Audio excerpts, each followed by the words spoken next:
며 기도하옵나이다. 아멘. 여기서는 앞뒤서는 인사하겠습니다. 복 있는 사람이 됩시다. 은혜 받읍시다. 다 잘 될 것입니다. 오늘은 가상 7원의 7번째 말씀을 읽었습니다. 특별히 23장, 누가복음 23장 46절에 보면 예수님께서 성전의 휘장이 찢어지고 이제 큰 소리로 숨지시기 전에 외치셨던 마지막 말씀, 아버지 내 영혼을 아버지 손에 부탁하나이다. 아버지 내 영혼을 아버지 손에 부탁하나이다. 주님께서 영혼을, 생명을 하나님께 맡기고 운명하시는 마지막 이야기, 마지막 남기신 말씀을 살펴보면서 오늘은 은혜를 나누고자 합니다. 그동안 7주에 거쳐서 말씀을 살폈는데 첫 번째 말씀은 예수님께서 십자가에 못 박는 자들을 바라보면서 아버지 저들을 사하여 주옵소서, 자기들이 하는 것을 알지 못함이니이다 그랬습니다. 두 번째는 십자가 옆에 강도, 예수여 당신의 나라에 임하실 때 나를 기억하소서, 그렇게 고백한 그 사람에게 내가 진실로 내게 이르노니 오늘 내가 나와 함께 낙원에 있으리라, 그런 약속을 주신 게 두 번째 말씀이었습니다. 세 번째는 사랑하는 어머니와 제자 요한에게 주님 부탁하신 말씀, 여자여 보소서 아들입니다. 보라 너의 어머니다. 그날부터 요한은 예수님의 어머니 마리아를 자기 집에서 모셨다라는 성경의 기록을 우리가 보게 됩니다. 네 번째는 엘리 엘리 라마 사박다니, 나의 하나님 어찌하여 나를 버리셨나이까. 예수님은 친히 대제사장으로 자신의 몸을 제물 삼아 하나님 앞에 영원한 제사를 드리고 그에게 모든 제사를 단번에 완성시킨 영원한 제사를 십자가에 드리신 것입니다. 엘리 엘리 라마 사박다니, 나의 하나님 어찌하여 나를 버리셨나이까. 주님은 아들을 버리신 대신에 우리를 선택하시고 우리를 사랑하시고 우리를 구원해 주신 것입니다.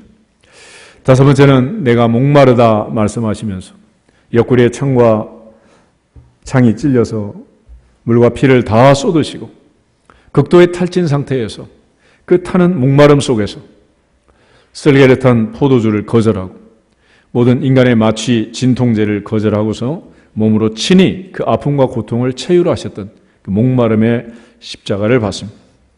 여섯 번째는 주님 다 이루었도다 말씀하시고 내가 율법이나 선지자를 폐하러 온 것이 아니라 완전케 하려 왔다. 예수님께서는 마지막 십자가의 운명하시면서 몸짓 하나 말씀 하나 모든 것들이 하나님의 약속의 말씀을 성취하신, 하나님이 약속하신 그 모든 것을 이루심의 십자가를 보여주었습니다. 오늘 이제 마지막으로 아버지 내 영혼을 아버지 손에 부탁하나이다 라고 아버지께 다 맡겨버리는 맡기심의 십자가를 이제 살펴보면서 은혜를 나누고자 합니다. 우리 정리하는 의미에서 한번 따라하겠습니다. 용서의 십자가, 용서의 십자가, 낙원의 십자가, 낙원의 십자가, 모자의 십자가, 모자의 십자가, 영원한 제사의 십자가, 영원한 제사의 십자가, 목마름의 십자가, 목마름의 십자가, 이루심의 십자가, 이루심의 십자가, 오늘 마지막 맡기심의 십자가, 맡기심의 십자가. 믿음의 마지막 단계는 맡기는 것입니다. 하나님께 맡기는 것이다. 여러분들이 뭔가를 맡긴다고 할 때 아무에게나 맡기지는 않죠. 요즘 어린이집도 그렇고 아이들 돌보미도 그렇고 사고들이 많이 나는데 또 여러분의 재산을 아무 은행에나 함부로 맡기지는 않잖아요. 맡길 때 전적인 신뢰감이 있고 또 확신이 있을 때 이제 맡기는 거지 아무에게나 맡기는 건 아니죠. 예를 들어 공항이든 터미라든 짐을 두고 잠깐 화장실을 가더라도 뭔가 신뢰할 수 있는 분에게 맡기든지 아니면 직접 들고 가든지 그러는 거지, 아무데나 방치하고 가는 사람은 아무도 없습니다. 오늘 예수님께서 하신 이 마지막 말씀, 아버지 내 영혼을 아버지 손에 부탁하나이다 그랬는데 셋으로 나눠서 먼저는 아버지 아버지이기 때문에 맡길 수 있는 것이고, 예수님은 그 아버지의 절대 주권을 인정하고 아버지께 맡긴 것입니다. 또 내 영혼을 맡긴다 그랬는데, 성경은 천하보다도 귀한 것이 사람의 생명이라고 했습니다. 그 생명을, 목숨을 아무에게나 맡길 수는 없는 거 아니겠어요? 그래서 믿음은 가장 귀한 것을 아버지 하나님 앞에 맡기는 거다. 그리고 특별히 아버지 손에 부탁하나이다 그랬는데, 이제 세상을 떠나면서 마지막 운명하시면서 주님은 내 영혼, 내 생명을 아버지 손에 맡깁니다. 맡아주십시오. 맡아주십시오. 책임져 주십시오. 이렇게 온전히 맡기는 것입니다. 오늘 우리 모두가 다 하나님 앞에 다 맡겨버리고 하나님께서 맡아주시는 믿음의 생활을 할 수 있기를 주님의 이름으로 축복합니다.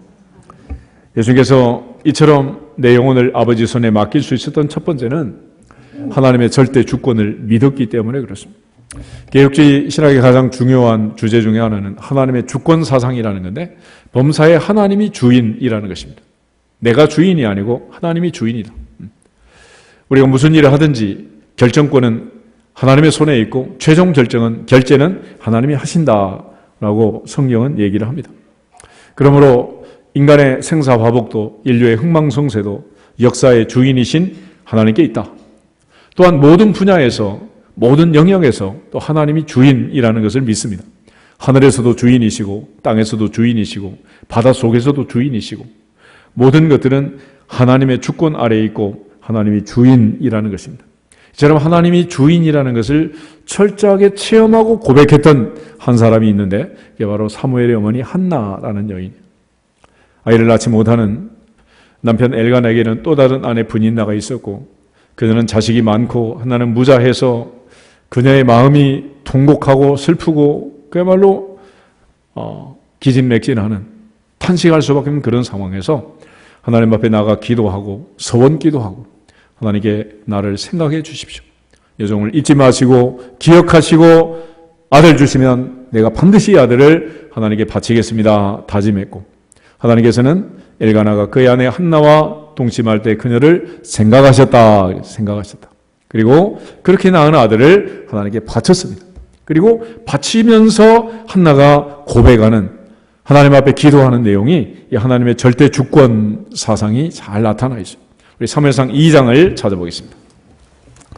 사무엘상 2장.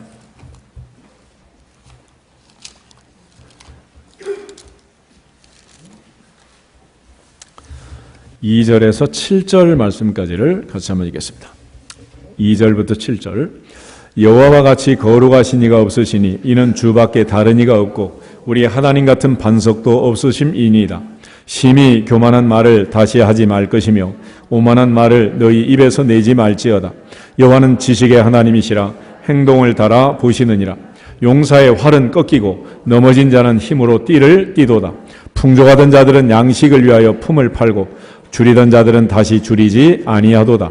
전에 임신하지 못하던 자는 7을 낳았고 많은 자녀를 둔 자는 쇠약하도다. 여호와는 죽이기도 하시고 살리기도 하시며 서울에 내리게도 하시고 거기에서 올리기도 하시는도다. 여호와는 가난하게도 하시고 부하게도 하시며 낮추기도 하시고 높이기도 하시는도다. 아멘. 한나의 하나님은 절대적인 전능하신 하나님, 죽이기도 하시고 살리기도 하시고 서울에 내리기도 하시고 하늘에 올리기도 하시고 가난하게도 하시고 부하게도 하시고 낮추기도 하시고 높이기도 하시고 전능하신 그 하나님의 손에 인간의 생사화복이 달린 것을 한나는 믿고 체험하고 고백을 합니다. 이렇게 해서 한나의 믿음에 아주 돋보이는 장면인데, 하나님이 주신 아들을 얻는 것, 그건 참 귀한 일이죠. 그러나 약속대로 주신 것을 다시 드리는 것은 쉬워요? 어려워요? 쉽지 않습니다. 쉽지 않아. 아이들 가지고 테스트 해보면 알 수 있어요. 과자 한 봉대를 사주고 엄마 한 개, 아빠 한 개만 달라 그래도 안 줘. 이게 인간의 본능인 거예요. 그런데 하나님을 섬기는 것은 아들 하나 주셨을 때 아들을 바치면 그리고 다시 제로 상태, 아무것도 없는 상태가 됐잖아요. 그런데 놀라운 사실은 2장 21절 보시면은 하나를 바친 다음에 자기 집에 돌아갔는데 여호와께서 한나를 돌보시고 그로 하여금 임신하여 세 아들과 두 딸을 낳게 하셨고 아이 사무엘은 여호와 앞에서 자라니라. 하나 주신 거 하나님께 바쳤더니 몇 배로 받았어요? 몇 배? 5배. 5배라는 게 쉽지 않습니다. 아이 5을 낳아서 길러보세요. 얼마나 힘든지. 이처럼 하나님이 주시는 그 신앙의 원리를 보면 우리가 하나님을 섬기고 복을 받는 원리가 다 이렇다는, 하나님이 내게 주신 것 중에서 내가 반드시 10분의 1을 드리겠습니다. 야곱이 그렇게 창세기 28장에 다짐을 합니다. 근데 하나님께서는 또 말라기 선지자의 말씀을 보면 그렇게 주신 것 중에 10분의 1을 바치면 기한 전에 열매가 떨어지지 않도록 또 구멍에 전대를 막아주셔서 수입이 많아지고 지출이 적게 하시고 누르고 흔들어 넘치도록 안겨주리라. 그러니까 하나님을 믿고 섬기는 이 과정에서 하나님이 주신 것 다시 감사함으로 드리기만 하면, 그 힘과 능력이 있으면 나머지는 이제 그야말로 설상가상 눈덩이가 굴러가는 것처럼 이거는 복복리로 막 늘어나게 돼 있다. 이것이 하나님 섬기는 원리야. 그래서 여호와는 내게 복을 주시고 너를 지키시기를 원하며, 여호와는 그 얼굴을 내게 비치사 은혜 베푸시기를 원하며, 여호와는 그 얼굴을 내게로 향하여 드사 평강 주시기를 원하노라. 하나님은 우리가 복 받기를 뭐 하신다고? 원하신다는 거예요. 하나님이 그렇게 원하시면 받아야 돼요? 안 받아야 돼요? 당연히 받아야지. 옆 사람 한번 인사하겠습니다. 당신은 할 수 없이 복을 받겠습니다. 그래도 안 받겠다고 거절하면 그때는 이제 어쩔 수 없는 것이죠. 그래서 하나님께서 이 한나에게, 눈물로 통곡하던 한나에게 아들을 주시고 이 고백을 하도록 하는 거예요. 하나님이 누구신가? 그래 이제 체험하게 된 거죠. 오늘 한나의 모습을 보면서 우리가 기억할 것은, 하나님 앞에서 울면 기적의 주인공이 되지만 세상 앞에서 울면 바보 등신 되는 거예요. 오늘부터는 울더라도 어디서 울자? 하나님 앞에서 울자. 우리 한번 다짐하겠습니다. 하나님 앞에서 웁시다. 그러면 열리게 돼 있는 거예요. 열리게.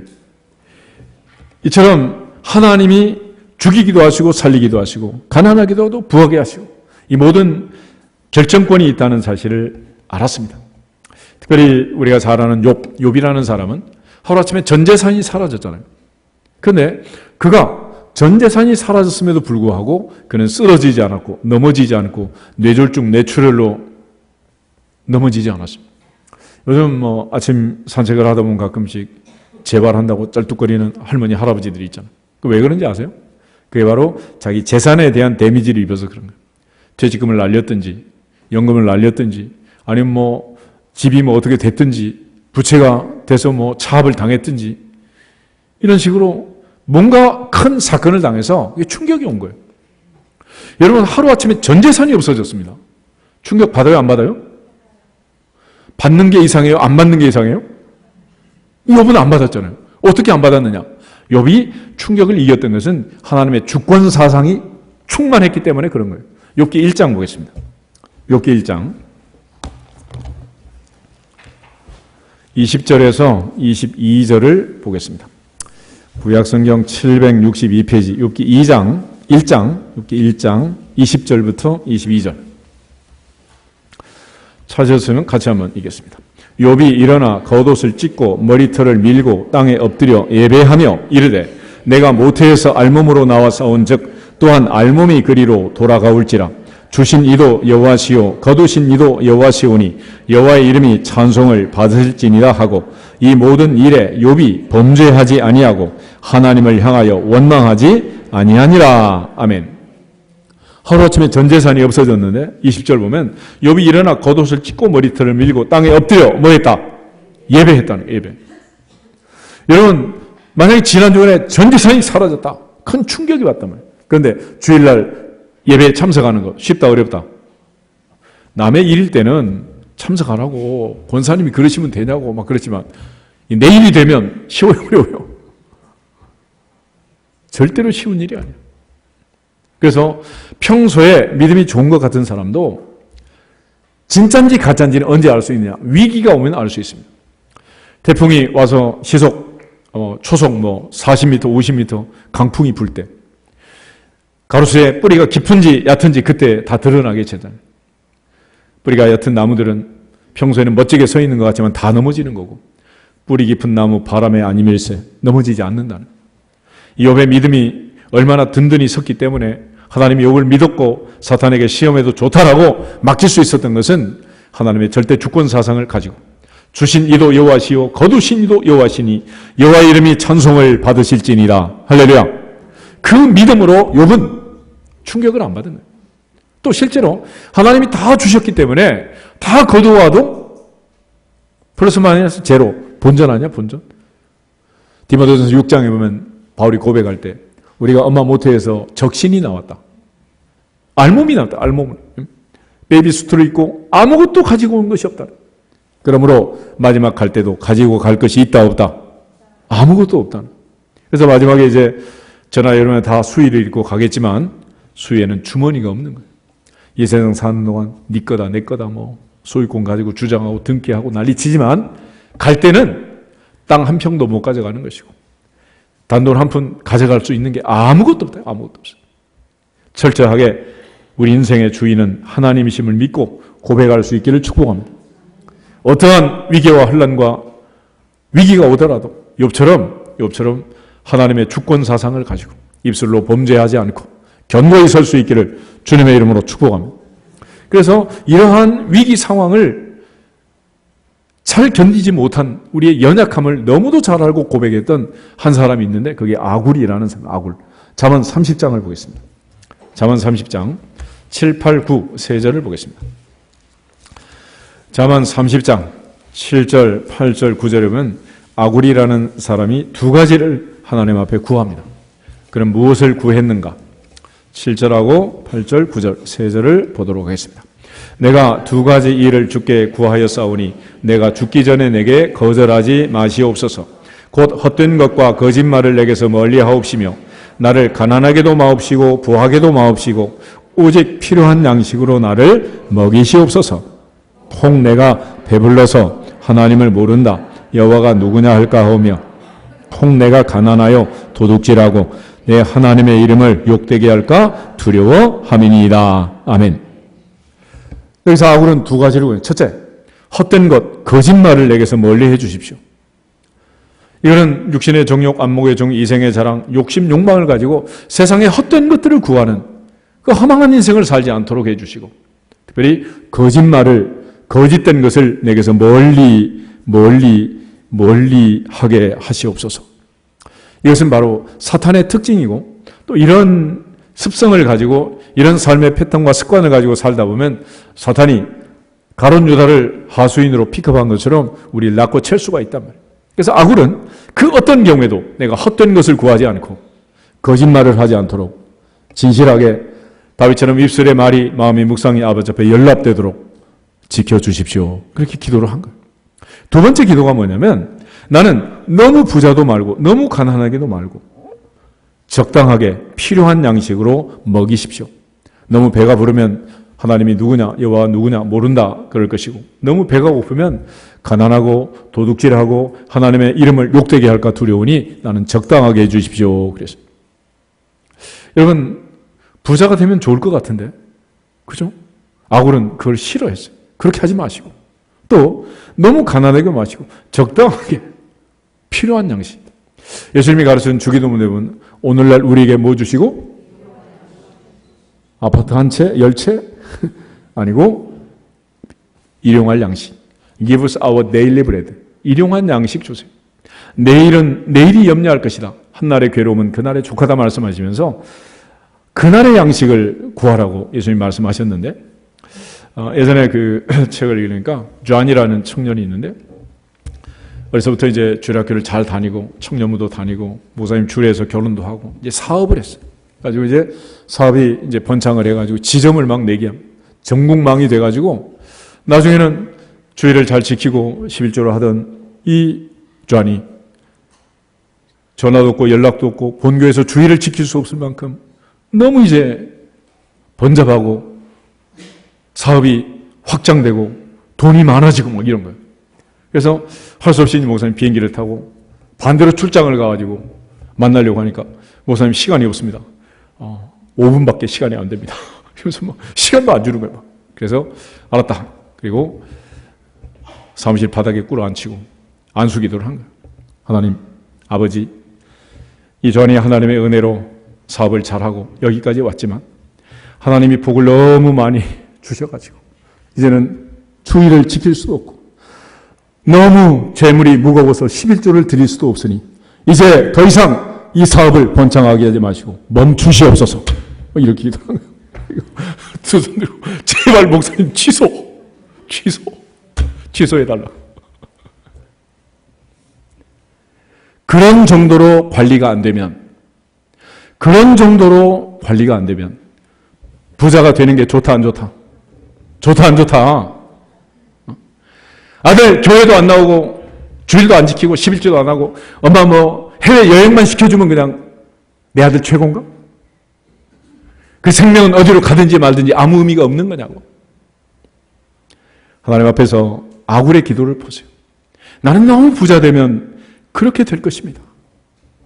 우리가 또 이렇게 지나치게 부자가 되면 이렇다면, 그리고 또 너무 가난하게 되면 얼마나 또 힘들어.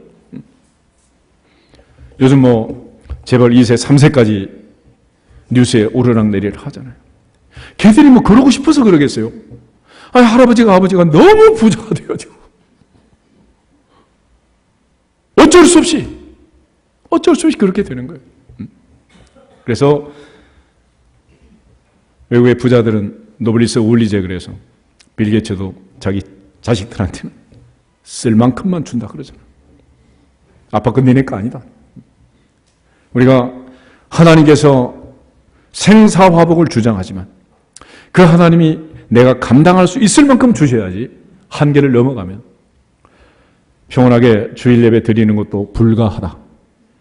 하나님 앞에 감사함으로 11조 내는 것도 불가하다. 반대로 너무 어려워도 이게 힘들어요. 예전에 한 분이 그 등록을 했는데 가서 보니까 새벽 기도를 하면 참 좋을 것 같아.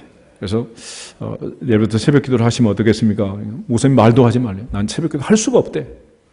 아니 하려면 하지 왜 또 이렇게 완강하게 거부를 하시나 그랬더니 자기는 밤 12시에 출근을 해가지고 노량진 수산시장에서 커피를 판대.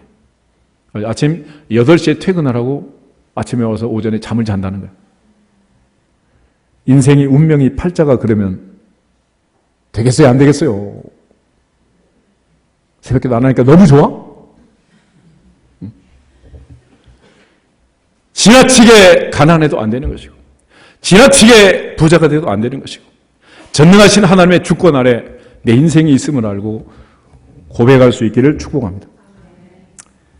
결과적으로 하나님 앞에 내 생명이 달려있다는 것을 알아야지 하나님을 무시하거나 하나님의 영광을 가리우거나 이런 인생을 살면 안 된다고요.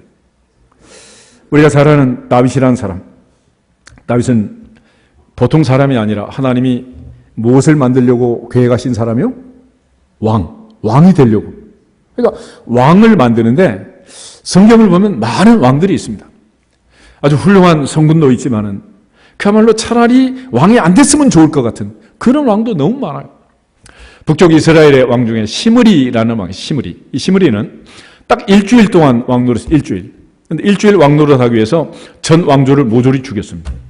일주일 뒤에는 자기 가족이 모조리 몰살을 당합니다. 특별히 북쪽 이스라엘은 군대 장관 투스타가 쿠데타를 7번이나 일으키고 7번의 왕조 교체가 이루어지게 되는데 그 교체가 날 때마다 전 왕조를 모조리 죽이는 거예요. 모조리. 그리고 자기 자손들이 또 모조리 죽고. 그래서 하나님께서 다윗을 왕으로 만들 때 성군을 만들기 위해서 얼마나 많은 훈련을 시키는지 모릅니다. 극도의 고난을 시켜요. 사울은 천천히요, 다윗은 만만이다.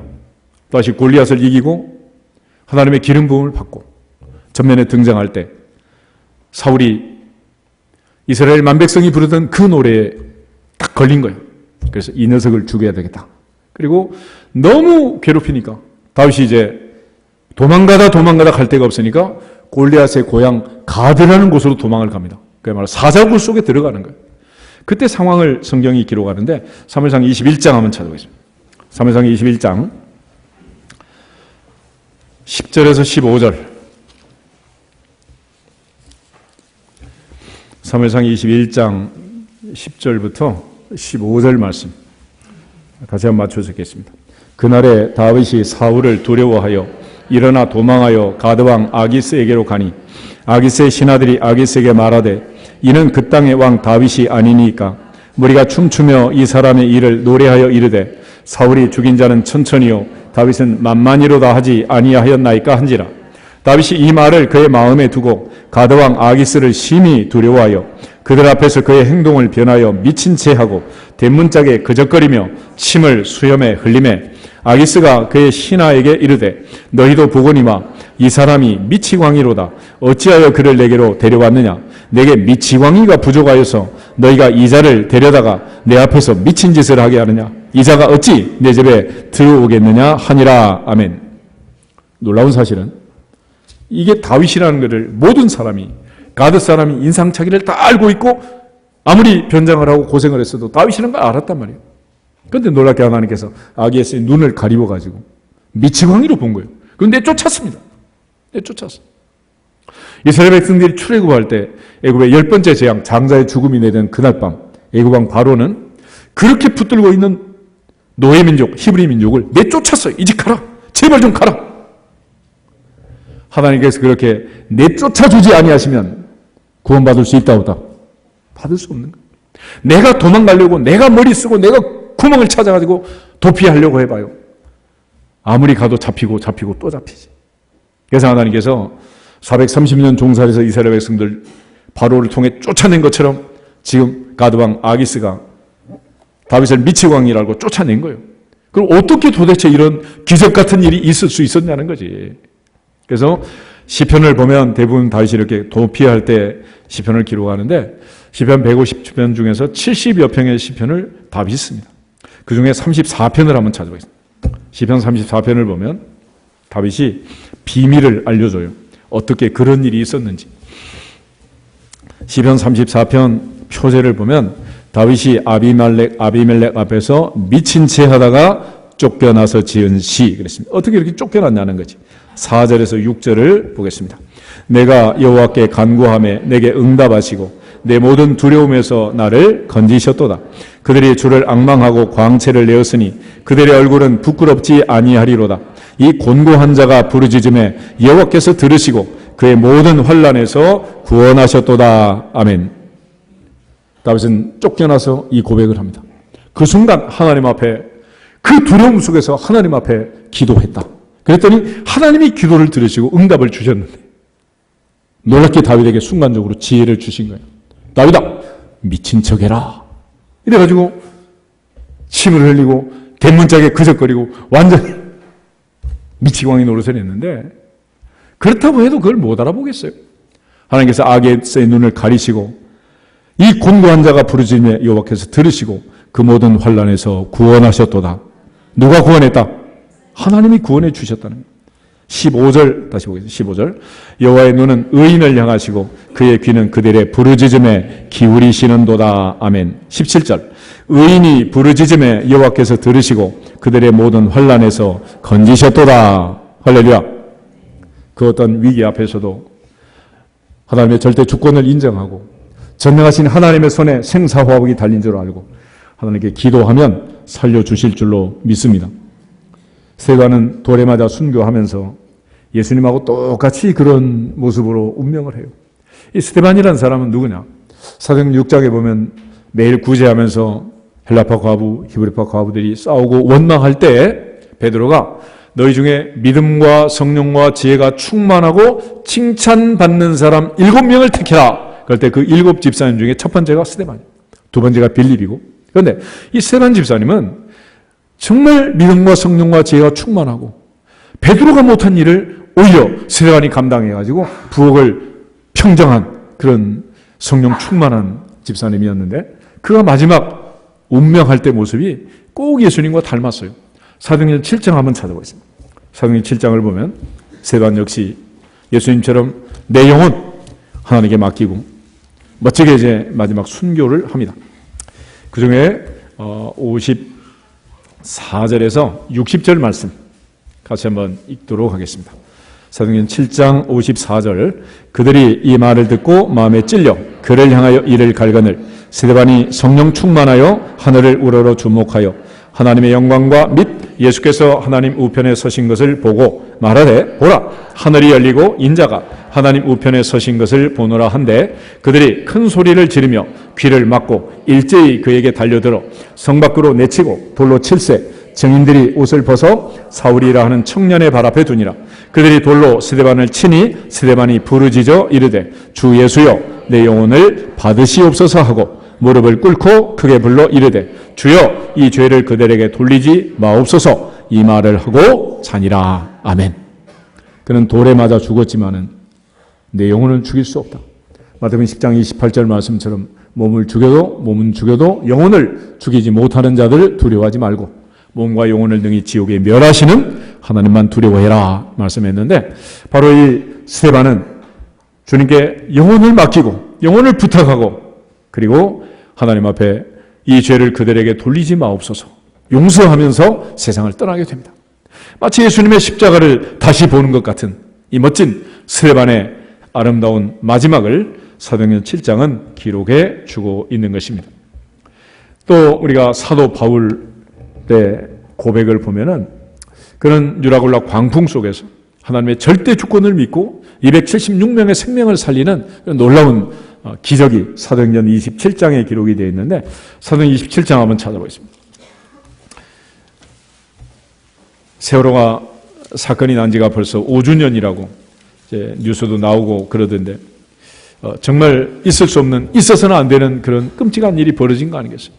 근데 이런 일이 5년 전에 있었던 것이 아니고 바로 사도행전의 기록을 보면 2000년 전에 지중해 한가운데서 유라굴라 광풍 속에서 이런 일이 벌어진 거예요. 오늘날처럼 구조 시스템이 잘 되어 있는 것도 아니고 온전히 이제 죽을 수밖에 없는 그런 상황인데 스데반은 하나님 앞에서 그 위기 앞에서 276명의 생명을 살려내면서 그가 멋지게 하나님의 주권을 고백하고 있습니다. 그 중에 19절부터 26절 말씀 같이 한번 읽어보겠습니다. 사흘째 되는 날에 배의 기구를 그들의 손으로 내버리니라. 여러 날 동안 해도 별도 보이지 아니하고 큰 풍랑이 그대로 있음에 구원의 여망마저 없어졌더라.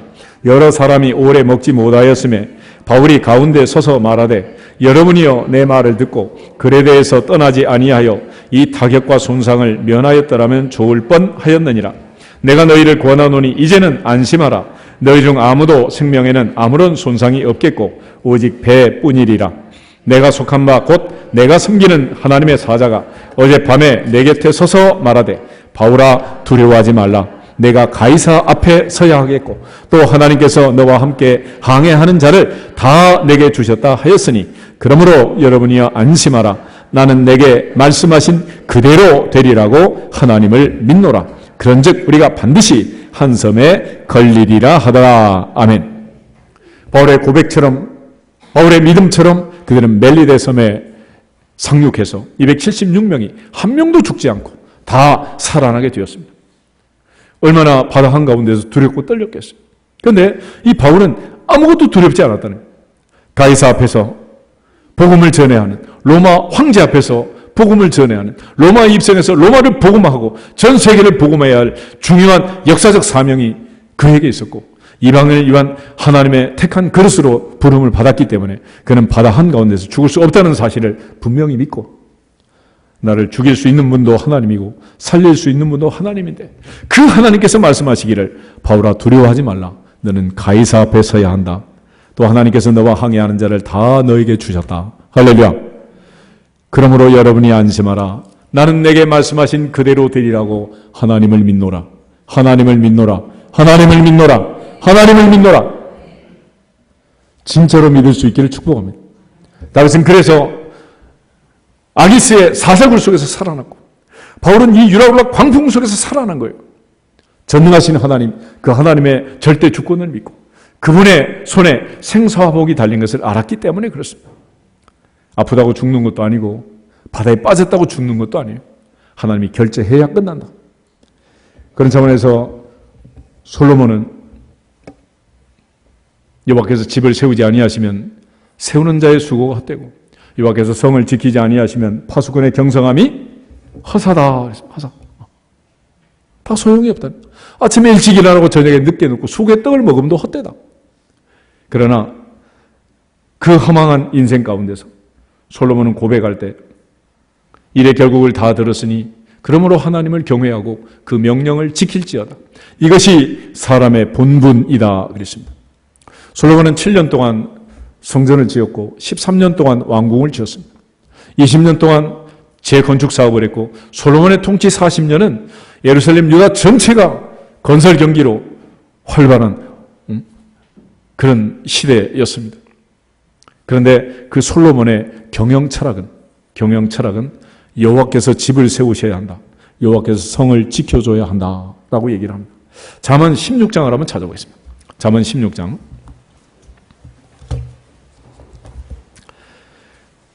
우리가 말하는 지혜왕 솔로몬의 경영 철학을 잘 보여주는 말씀인데, 특별히 우리가 앞으로 살면서 어떤 일을 하든지 어떤 경영을 하든지 이 말씀을 마음에 새기고 묵상하고 이 말씀을 잘 붙들고 살면 복이 될 줄로 믿습니다. 3절 읽겠습니다. 너의 행사를 여호와께 맡기라. 그리하면 내가 경영하는 것이 이루어지리라. 아멘. 9절 읽겠습니다. 사람이 마음으로 자기의 길을 계획할지라도 그의 걸음을 인도하신 이는 여호와시니라. 아멘. 그리고 마지막 절 33절 한 번 더 읽겠습니다. 33절.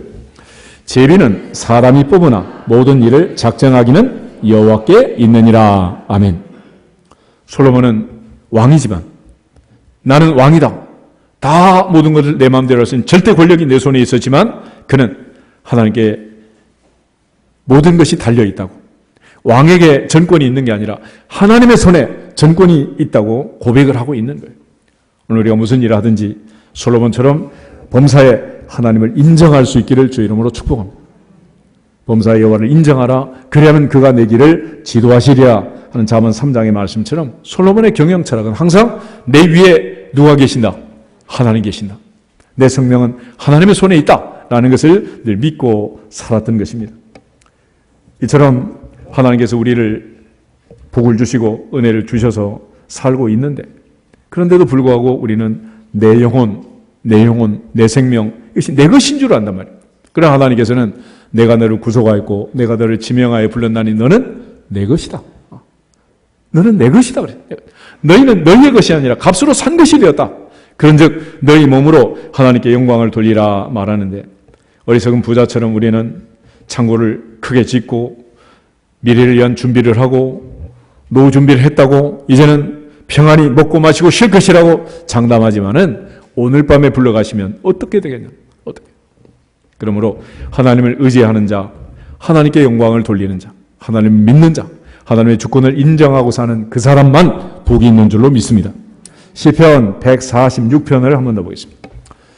잠깐 앞으로 가서 시편 146편 1절부터 5절 말씀. 시편 146편 1절부터 5절 같이 한번 읽겠습니다. 할렐루야, 내 영혼아 여호와를 찬양하라. 나의 생전의 여호와를 찬양하며 나의 평생에 내 하나님을 찬송하리로다. 귀인들을 의지하지 말며 도울 힘이 없는 인생도 의지하지 말지니 그의 호흡이 끊어지면 흙으로 돌아가서 그날에 그의 생각이 소멸하리로다. 야곱의 하나님을 자기의 도움으로 삼으며 여호와 자기 하나님에게 자기의 소망을 두는 자는 복이 있도다. 복이 있도다. 하나님께서 사람을 창조할 때 흙으로 사람을 빚어 그 속에다 뭘 줬어요? 생기. 그래서 사람이 살아났다. 반대로 사람이 죽을 때는 하나님께서 생기를 빼가시면 죽는 거예요. 호흡이 끊어지면 죽는다 말이에요. 호흡이 끊어져. 이렇게 연약한 인생들이 마치 자기 힘으로 사는 것처럼, 사람의 힘으로 사는 것처럼 도울 힘이 없는 인생만 의지하면서 이렇게 사는 인생이 있다는 거예요. 그렇지만 이제 야곱의 하나님을 자기의 도움으로 삼고 여호와 자기 하나님에게 자기의 소망을 두는 자가 복이 있도다. 복이 있도다. 그런 의미에서 우리 다시 한번 인사하겠습니다. 복 있는 사람이 됩시다. 복 있는 사람이 됩시다.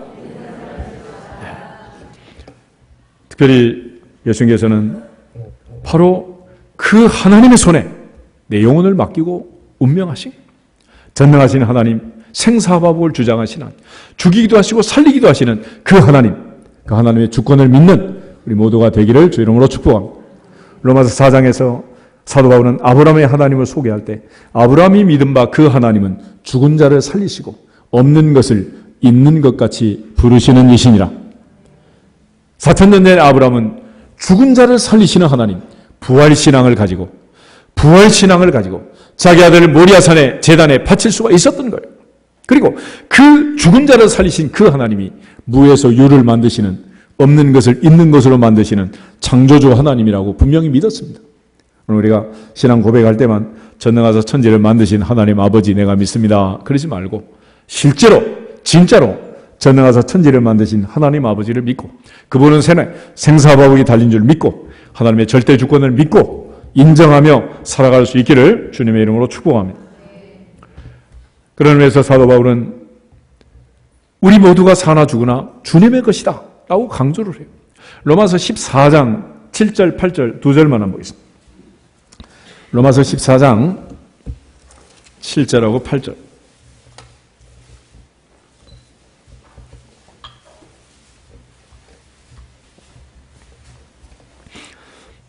보겠습니다. 우리 중에 누구든지 자기를 위하여 사는 자가 없고 자기를 위하여 죽는 자도 없도다. 우리가 살아도 주를 위하여 살고 죽어도 주를 위하여 죽나니 그러므로 사나 죽으나 우리가 주의 것이로다. 아멘. 결국 아버지 내 영혼을 아버지 손에 부탁하나이다 주님 고백한 것은 내 영혼이라고 말하지만 실제로 내 영혼은 누구의 영혼이다? 아버지의 것이다. 아버지의 것. 아버지의 것을 아버지께 맡깁니다. 아버지의 것을 아버지께 맡깁니다. 우리가 기도할 때 아버지 나를 붙들어 주시옵소서 그렇게 하지 말고 아버지의 아들을 아버지의 딸을 붙드시옵소서. 나는 죽어도 괜찮지만 아버지 아들 죽으면 어찌하겠습니까? 할렐루야. 생각을 뒤집어서 아버지 앞에 내 영혼을 맡기는 게 아니라 아버지의 아들의 영혼을 아버지가 책임져 달라고 주님 맡기고 기도를 하는 거예요. 궁극적으로 신앙은 마지막 순간, 위기의 순간에 하나님께 맡기는 것입니다. 가장 귀한 것들을 맡기는 거예요. 야곱의 인생을 보면 야곱은 귀한 게 참 많았죠. 그래서는 어머니의 리브가의 편애를 받으면서 늘 엄마 옆에서 붙어가지고 엄마 하는 일 보고 엄마 하는 거 도와주고 엄마 칭찬받고 그러면서 그야말로 형의 장자권을 빼앗을 수 있는 실력 최고의 셰프가 된 거예요. 이게. 그게 팥죽이라도 맛이 없으면 그게 장사가 되겠어요. 이게. 그리고 에서는 또 아버지 이삭이 고기를 좋아하니까 아빠를 기쁘게 하려고 사냥을 열심히 하고 사냥. 결국 아이들이 그렇게 열심히 공부하고 은사와 달란트를 발휘해서 성장하는 이유는 뭐냐? 딱 한 가지입니다. 엄마 칭찬받으려고, 아빠 칭찬받으려고 그러는 거예요. 남편들 아침부터 저녁까지 내버려둬도 다 돈 벌어 오잖아. 뭐 하려고? 마누라 칭찬받으려고. 근데 그 말을 안 해요. 그러기 힘들지.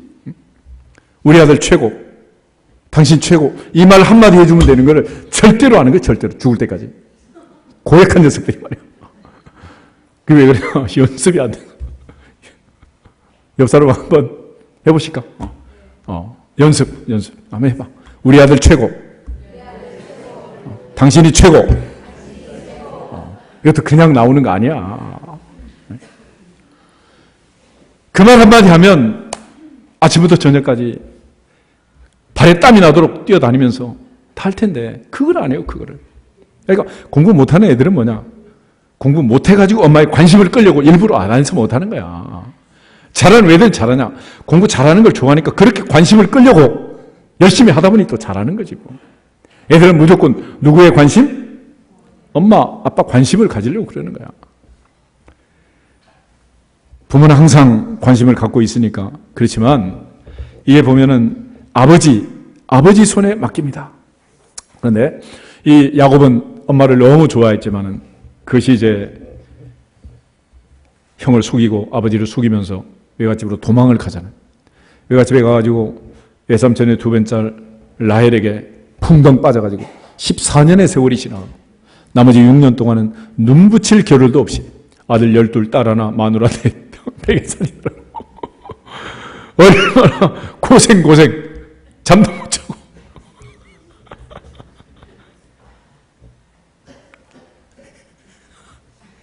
그런데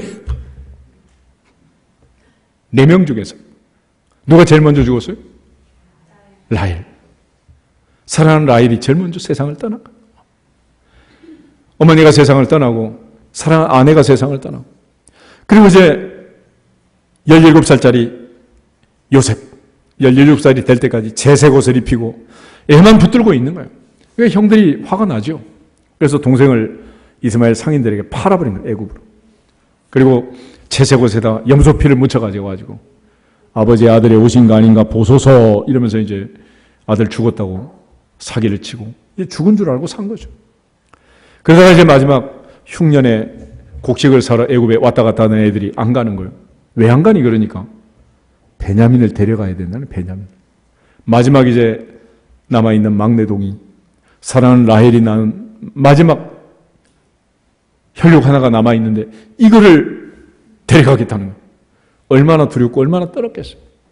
마지막 야곱의 성화가 되는, 마지막 결단하고 아브라함의 하나님, 이삭의 하나님이 야곱의 하나님이 되는 결정적 순간이 어디냐?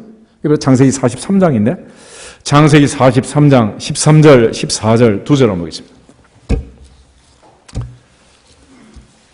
창세기 43장 13절, 14절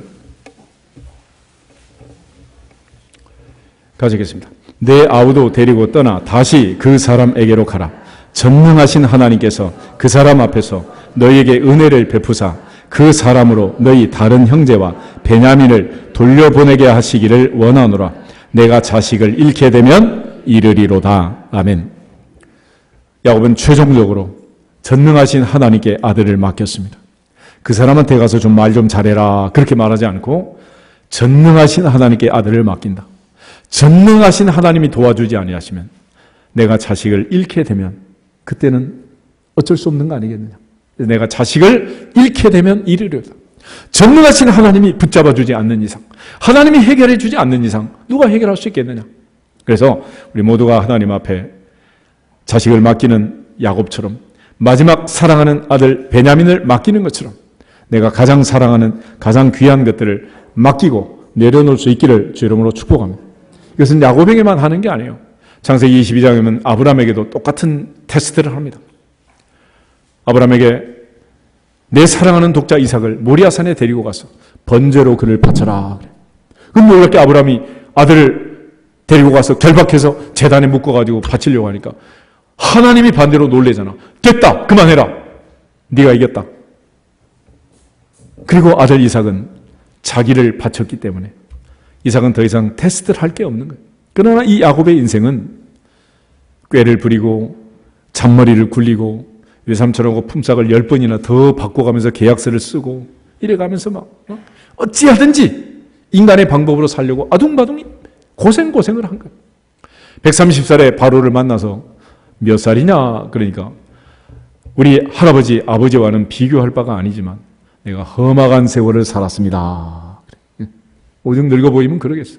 그런데 이 요셉 야곱이 마지막 결단하는 장면은 베냐민을 내려놓는 것입니다. 내가 자식을 잃게 되면 이르리로다. 그 순간 아브라함의 하나님, 이삭의 하나님이 드디어 야곱의 하나님이 되시고 야곱은 믿음의 조상의 반열에 올라가게 되고 야곱의 성화가 이루어지게 되는 거예요.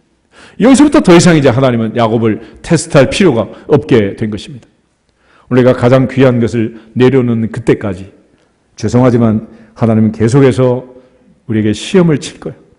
마지막 졸업시험, 파이널 테스트 할 때까지 계속해서 하나님의 연단이 있을 수밖에 없을 것입니다. 이렇게 고백했던 이쁜 여자가 한 명 있죠? 이름이 별인데 에스더. 에스더. 내가 죽으면 죽으리로다.